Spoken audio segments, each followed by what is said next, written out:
For years, the NCAA's legal defense has, boiled down essentially been we can't pay players because they are amateurs, and they are amateurs because we can't pay them.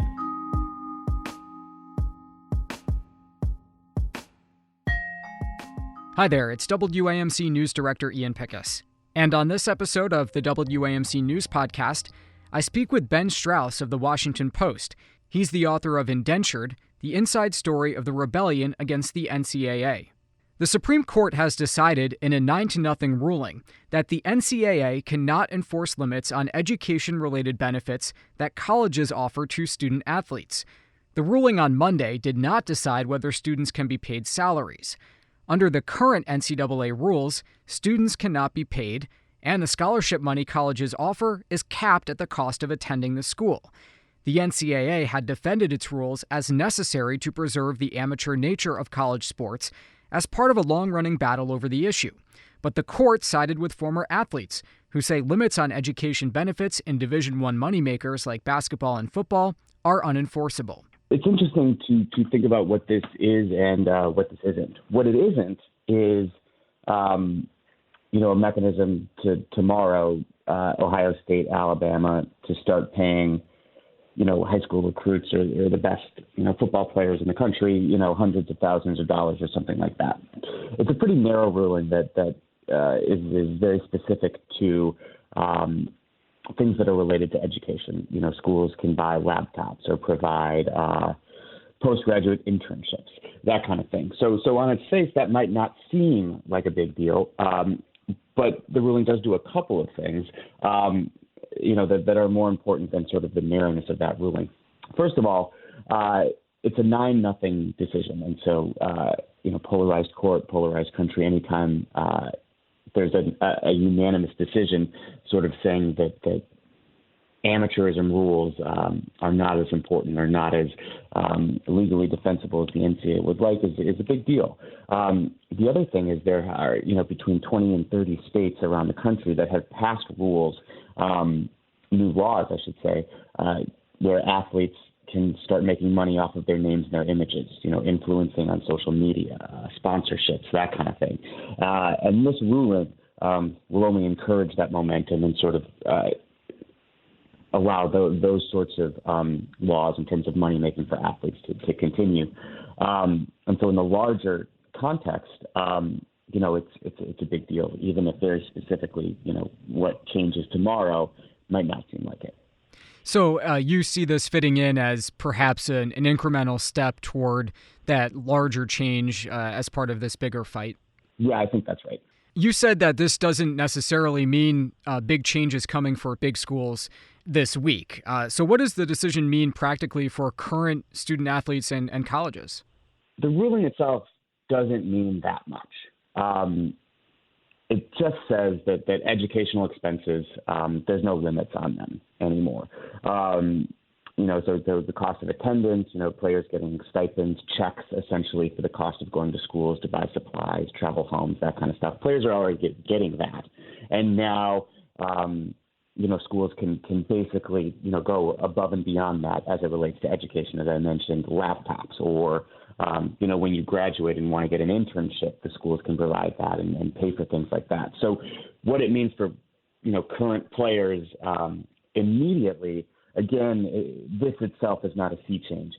What is a bigger deal is sort of the door that it opens in terms of the NCAA's legal defenses for future cases and just the kind of legal scrutiny that the NCAA is vulnerable to. For years, the NCAA's legal defense has, boiled down essentially been we can't pay players because they are amateurs, and they are amateurs because we can't pay them. And the Supreme Court took a pretty withering look at that and said the NCAA is absolutely, can be legally scrutinized, and this amateurism defense that they've fallen back on for years, doesn't handle a lot of legal scrutiny. The other piece of that is there was a concurrent opinion written by Justice Brett Kavanaugh that essentially said this is a very narrow issue that we looked at, but if somebody did bring the bigger case, and this case was about paying players, he expressed some pretty clear skepticism that the NCAA's legal defense would hold up to that too.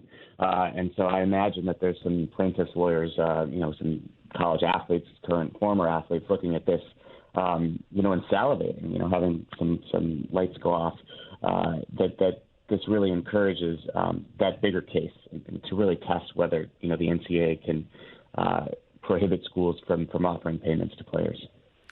How did the NCAA respond to this particular ruling and its president, Mark Emmert?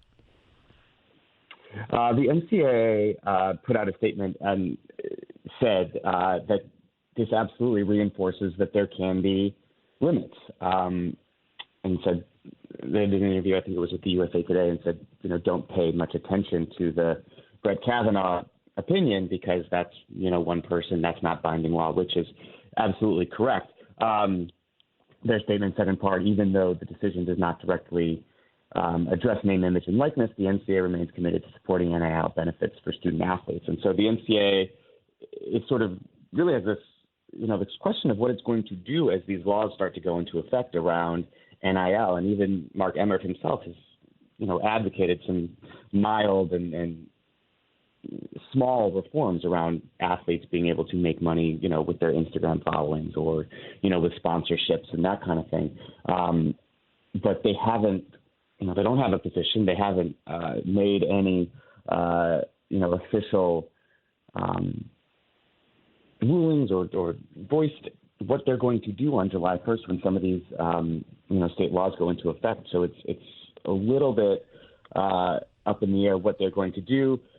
I think that they thought that they would get a friendlier ruling from the Supreme Court. And not only did it go 9-0 against them, but it sort of opened the door for some of these other cases and to continue, some of this momentum we have toward increased benefits for athletes' rights and economic, benefits that they haven't had for decades. With the caveat that the Supreme Court doesn't always move as quickly as the rest of society does on issues like this.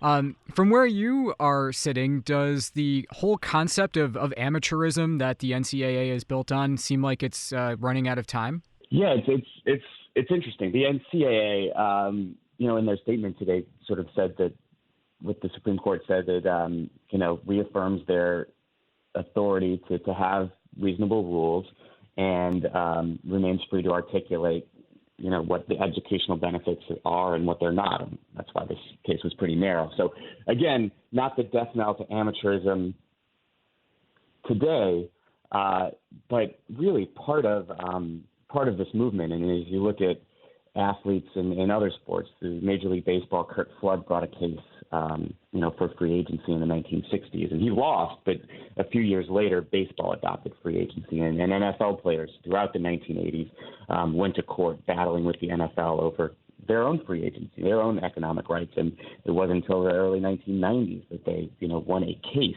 in front of a jury where they earned their free agent rights. And then college players seem to be following a similar trajectory where it's, incremental victories, followed by incremental victories, sort of all moving in the same direction slowly until they sort of arrive at this place where they have more of these economic rights. I think it is harder for the NCAA to make their case today, than it was 30 years ago, because you're really talking about a $10 billion industry, college sports. Coaches make $10 million. Conferences are, have billion-dollar TV rights deals. And to sort of say that we can commercialize and squeeze every penny out of this operation, but not share it with, the people who are on the field, who are, driving the business with their labor, it's becoming more and more untenable. Don't you think the pandemic, too, was an interesting coincidence here? Because the March Madness tournament, the NCAA tournament of 2020, was one of the first major events that got canceled. And it happened, right as the pandemic became a public health emergency. You didn't have any games. The NCAA and the conferences took massive economic hits. And that kind of proved the players' point to a certain degree, didn't it? Proved the players' points that... no players, no games, no money. No players, no games, no money. It's true. I think that in college sports, there's this bigger question than there is in pro sports, right? In sports, you always have this question of who makes the game, right? Is it the leagues and the teams, or is it the players? And it's, something that is really debated, in sports and has been for, decades and decades. And in recent years, it's sort of moved toward the players.